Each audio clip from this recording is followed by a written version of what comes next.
سيداتي وسادتي، أسعد الله أوقاتكم أينما كنتم بكل خير. أحييكم وفي مالي نشرة أخبار المساء من الفضائية الإريترية والمستهل بأبرز العناوين. حاكم إقليم القشبركة يلتقي مزارعي هيكوتا.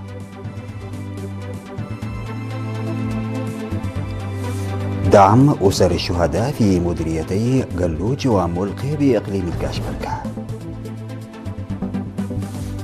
إحياء يوم الشهداء في سويسرا وبريطانيا وإيرلندا وقطر وشيكاغو. ردا على قائمة واشنطن السوداء، قيود صينية على 10 شركات أمريكية. أستراليا تبرم أكبر صفقة دفاعية في تاريخها مع كندا. ستارمر يستقيل من رئاسة الحكومة البريطانية.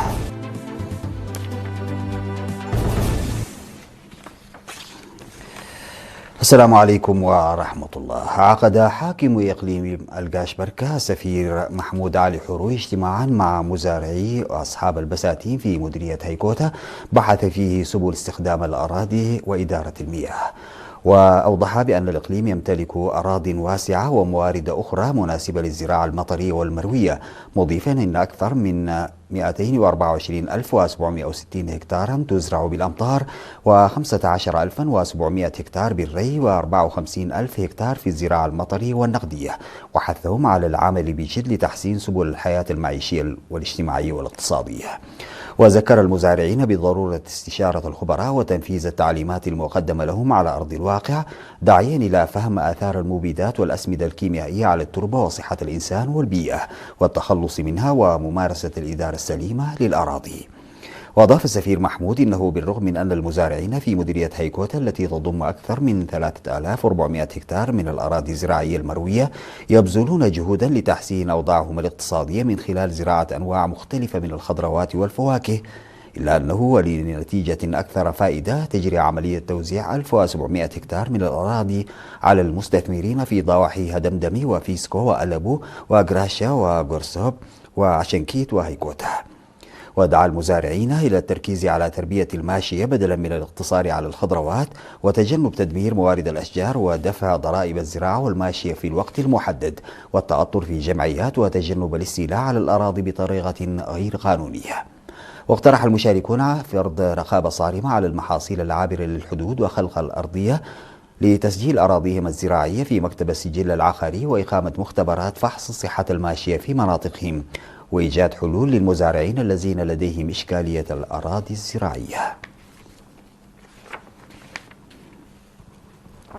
تم في مديريتي قلوج وملقي بإقليم القشبركة توزيع مساعدات مالية بلغت 890 ألف نقفة جمعت من مساهمات المواطنين والعاملين في المؤسسات الحكومية دعما لأسر الشهداء.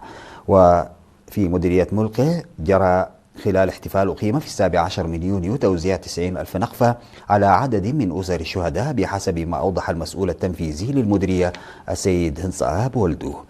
من جانبه أشار مدير مكتب العمل والرعاية الاجتماعية السيد فقر سلاس يماني إلى أن المبلغ الذي تم جمعه من 19 إدارة ضاحية وجرى توزيعه على الأسر المستفيدة.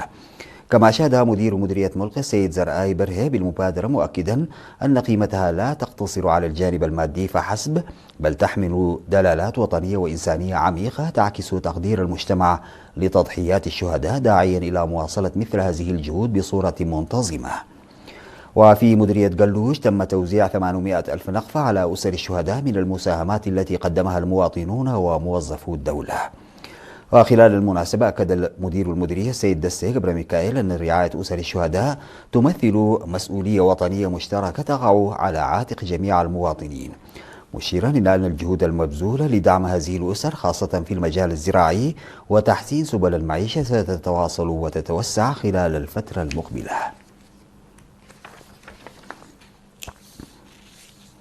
أحيا الإريتريون المقيمون في مدن سويسرية وبريطانية وإيرلندية مختلفة بالإضافة إلى الدوحة في قطر وشيكاغو في الولايات المتحدة الأمريكية أحيوا ذكرى الشهداء بكل فخر واعتزاز. ونظم الإريتريون المقيمون في 26 كانتونا سويسريا مسيرة شموع وعروض فنية بالمناسبة. وفي حفل التأبين المنظم في جنيف بحضور سفيرة إريتريا في الأمم المتحدة السيدة صوفيا تسما مريم، قدم القائم بأعمال السفارة الإريترية في سويسرا ومندوب إريتريا في مكاتب الأمم المتحدة والمنظمات الدولية في جنيف السيد هبتوم زرآي توضيحا حول الحدث التاريخي للعشرين من يونيو، وقال إن يوم الشهداء هو يوم المسؤولية التاريخية وتجديد العهد للإريتريين. من جانبهم أوضح رؤساء ومسؤولو الكانتونات إن يوم العشرين من يونيو هو يوم نتذكر فيه بفخر التضحيات الكبيرة المقدمة، وأكدوا مجددا الالتزام بالوفاء بإرثهم، وذكروا جميع المواطنين بضرورة المساهمة إذ لا تقع مسؤولية دعم أسر الشهداء على عاتق الحكومة وحدها. وفي احتفالات إحياء ذكرى الفخر في لندن بالمملكة المتحدة نظم المشاركون مسيرة يقودها الشباب مضيئين الشموع ووقفوا وقفة حداد على أرواح الشهداء. وألقى القائم بأعمال السفارة الإريترية في المملكة المتحدة وإيرلندا السيد صالح عبد الله كلمة أشار فيها إلى المراحل المريرة والصعبة التي مر بها شعب إريتريا لتحقيق استقلاله وتأمين السيادة والثمن الباهظ الذي دفعه، داعيا الإريتريين المقيمين في المملكة المتحدة وإيرلندا إلى احترام أمانة الشهداء وتقديم مساهمة عملية لتنمية صندوق أمانة الشهداء وإعالة أسر الشهداء. كما أحيت مدن شيفيلد وليستر سيتي ونيوكاسل وليفربول ونوتنغهام وكوفنتري وبريستول وكارديف وويكفيلد وميدلسبرا وساوثهامبتون وميلتون كينز وغلاسكو وبرمنغهام ومانشستر وليدز وبرايتون 20 من يونيو يوم الشهداء. وفي المناسبة تم التبرع بمبلغ إجمالي قدره 25357 جنيه استرليني لصندوق أمانة الشهداء. وفي فعالية مماثلة نظمها الإريتريون المقيمون في قطر يوم 19 من يونيو، تبرعت الجالية بمبلغ 10,000 ريال والمشاركون ب7,200 ريال، أي ما مجموعه 17,200 ريال لأسر الشهداء. وتضمن برنامج ذكرى الشهداء الذي حضره سفير إريتريا سيد علي إبراهيم وعدد كبير من المواطنين إضاءة الشموع وكلمات تمجد الشهداء وتؤكد بأن إعالة أسر الشهداء مسؤولية تقع على عاتق كل مواطن. في غضون ذلك أكد الإريتريون المقيمون في شيكاغو بالولايات المتحدة الأمريكية تعهدهم بتنفيذ أمانة الشهداء. وتضمن برنامج إحياء الذكرى مسيرة وأنشطة فنية وفعاليات ترسخ القيم الوطنية في الأطفال، وتكفلوا بإعالة 35 أسرة إضافية من أسر الشهداء لمدة عامين.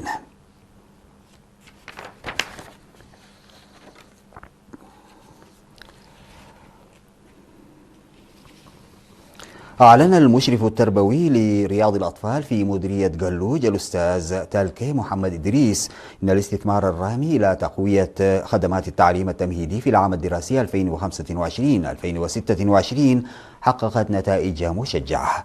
وقال لوكالة الأنباء الإريترية إن الحكومة تمنح الأولوية للتعليم التمهيدي إدراكا لأهميته، موضحا بناء العديد من رياض الأطفال في جميع إدارات الضواحي بمبادرة اتخذت بصفة خاصة عام 2025 بما يلائم الطلاب. وأوضح الأستاذ تلكي بناء 41 روضة أطفال حتى الآن لتقديم الخدمات لأكثر من 2390 طالبا، داعيا الجهات الشريكة والأسر والمعلمين لدمج الأطفال في سن التعليم التمهيدي في العملية التعليمية. وقالت مديرة التعليم التمهيدي الأستاذة روميلا قبر ميكائيل إن الطالب الذي يجتاز مرحلة التعليم التمهيدي يكون ناجحا في رحلته التعليمية التالية، وحثت العائلات على فهم ذلك.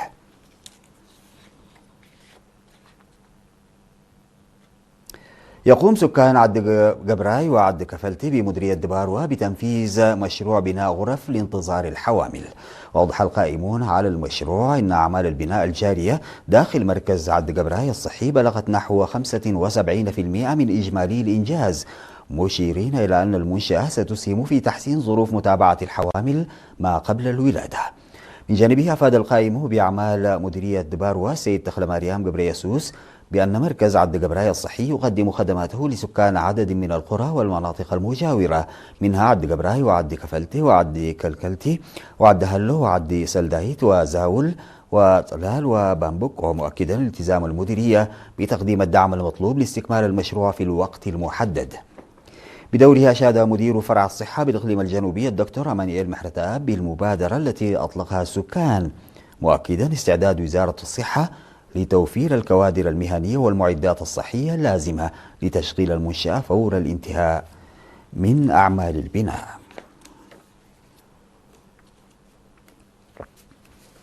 بعد الفاصل سيداتي وسادتي أعود بالأخبار الخارجية.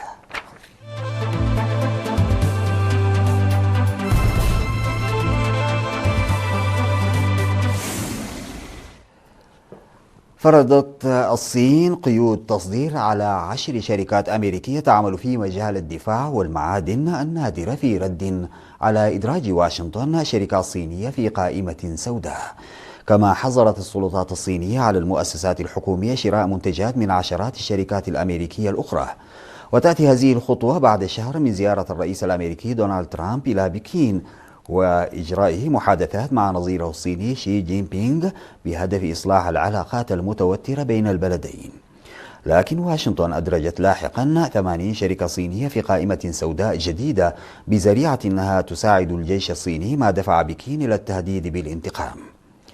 وقالت وزارة التجارة الصينية في بيان إن قيود التصدير الجديدة التي فرضتها تأتي ردا على العمل المشين الذي قامت به الحكومة الأمريكية بإضافة ما يسمى بقائمة المؤسسات العسكرية الصينية، مضيفة إن هذه الخطوة تهدف أيضا إلى حماية الأمن القومي. أبرمت أستراليا وكندا اتفاقية دفاعية بنحو 1.8 مليار دولار أمريكي لتصدير نظام رادار متطور للمراقبة بعيد المدى في أكبر صفقة تصدير دفاعي في تاريخ أستراليا، وأول عملية لبيع دولية لهذه التكنولوجيا المتقدمة. وقالت الحكومة الأسترالية إن الاتفاق يشمل تزويد كندا بنظام رادار ما وراء الأفق الذي يوفر قدرات مراقبة وإنذار مبكر لمسافات طويلة، ما يعزز قدرة أوتاوا على مراقبة مناطقها الشمالية الشاسعة، لا سيما في القطب الشمالي. ووصف وزير الدفاع الأسترالي ريتشارد مارلز الاتفاق بأنه أكبر صفقة تصدير دفاعية نفذتها أستراليا على الإطلاق، مشيرا إلى أن العلاقات بين البلدين لم تعد تقتصر على الروابط التاريخية والسياسية، بل اكتسبت بعدا استراتيجيا جديدا من خلال هذا التعاون الدفاعي. تأتي الصفقة في وقت تسعى فيه كندا إلى تنويع شراكاتها الدفاعية وتعزيز قدراتها الأمنية في مواجهة تحديات متزايدة في القطب الشمالي.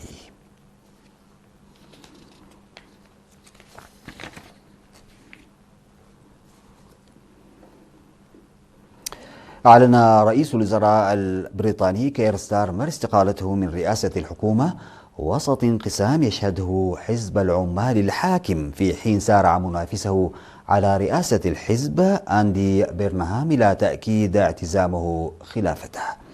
وقال ستارمر في مؤتمر صحفي بمقر الحكومة في داونينغ ستريت بلندن إنه أبلغ الملك بقراره، مؤكدا أنه سيبقى في منصبه حتى انتخاب رئيس جديد لحزب العمال في سبتمبر المقبل. وأضاف إنه اتخذ قرار الاستقالة استجابة للأصوات التي طالبته بذلك داخل حزب العمال، متعهدا بانتقال سلس للسلطة. وقد أصبح كير ستارمر سادس رئيس وزراء بريطانيا يترك منصبه خلال السنوات العشر الأخيرة. أعلن المتحدث العسكري للقوات المسلحة المصرية غريب عبد الحافظ غريب اختتام المناورات العسكرية الجوية المشتركة التي نظمت في مصر بين القوات الجوية التركية والمصرية. وجاء ذلك في بيان للمتحدث، وورد فيه ختام فعاليات التدريب الجوي المصري التركي المشترك بجمهورية مصر العربية. يذكر أن فعاليات التدريب الجوي المشترك المصري التركي كان قد بدأ في 11 من يونيو الجاري.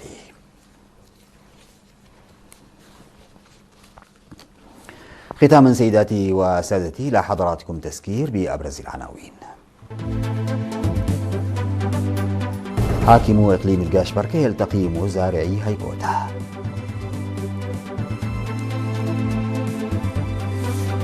دعم أسر الشهداء في مديريتي قلوج وملقي بإقليم القاشبركة.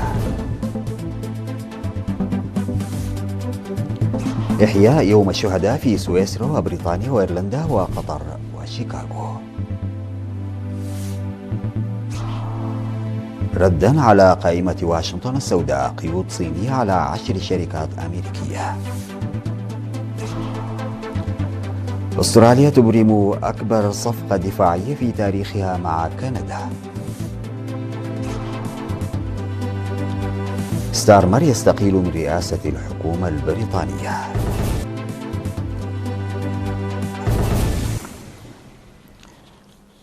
انتهت نشرة أخبار المساء، قدمتها لحضراتكم من الفضائية الإريترية. شكرا لمتابعتكم. السلام عليكم ورحمة الله تعالى وبركاته.